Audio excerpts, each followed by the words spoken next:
Hello, welcome to Kitchen Basics 101, where I teach you the bare bone basics as if you've never cooked a day in your life from the perspective of a mom. We're going to do something crazy. I know most of you do not have a tortilla press, and I am not saying that you should go out and get a tortilla press, but I saw this and I tried it and it worked so good that I'm like, I have to show it to you guys. So I have little round pieces of parchment that I'm putting on my tortilla press, but you could use a plastic bag. You could use anything you want. This is a pound of ground beef, and I'm just going to break this pound into equal 4 sections. So I'm going to like go half, and then roughly half, and then roughly half. So that's 4 sections of ground beef, right? And I'm just going to gently, not too aggressively, gently roll those 4 sections into little ball. Okay, well, big ball, I guess. But basically, it's a 1/4 pounder, right? Because this is a pound of ground beef. So we're portioning out 1/4 pounder. It wasn't a perfect portion. That one's bigger, but it's okay. It doesn't have to be perfect. 1, 2, 3, and 4.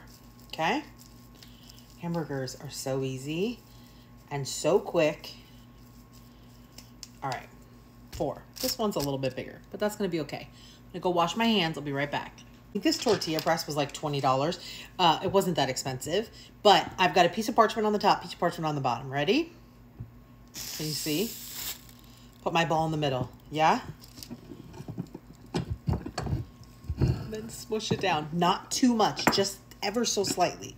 Okay? And if you want it to be perfect, you could rotate it, which is what you do when you make tortillas. You rotate it the other way and you do it again, just because it kind of like evens everything out. Okay, and I know what you're saying, this seems really big, right?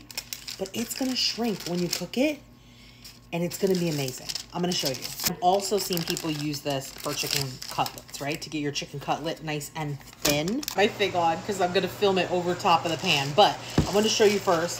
I'm gonna salt and pepper the patties. Don't worry, the 4th one's over here to my side. So pepper, some salt. Okay, these are nice and thin, but you want to be generous. Okay. Just going to do 1 to show you, okay? So I'm going to put it down in my grill pan. Beautiful. Now let me go get salt and pepper to do the other side. Pepper and salt. And let's see how much they shrink up. Because last time I was like, oh, this is too big. And I made them smaller, and then they were too small. So I think this is going to shrink up to be the perfect size, but we're here together to find out. So I'm going to grill it on this side for like, I don't know, let's say 3 minutes maybe. But I'm going to keep an eye on it for flipping. Nice and thin, so you don't have to worry too much. But if your burger is thicker, I want you to remember that if you cook it on high and you're getting a lot of smoke, like I'm starting to get some smoke here, that it's going to be burnt on the outside and not cooked through the inside. So turn it down to like medium high. Yes, you want it to be high heat, but not super high, okay? So I've got mine on medium high on the large burner. But I'm going to watch. If this gets super smoky, I'm going to turn that down. Timer for 3 minutes just went off. So let's take a look. Let's flip it over and see what we're working with, okay? All right, that's pretty good. We're going to do 3 minutes on this side as well. Okay, with around 1 minute left on the timer, I'm going to put my cheese on to melt.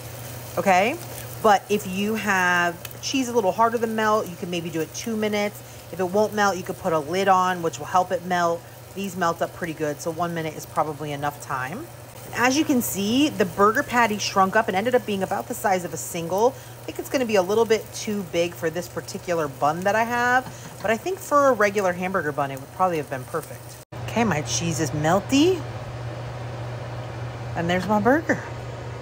So cool. It's so hard to hear in here because the fan's going and another burger's going, but I like mayonnaise and ketchup on mine. So that's what I put on mine. I'm going to dip it in the ketchup so it's not too messy and crazy.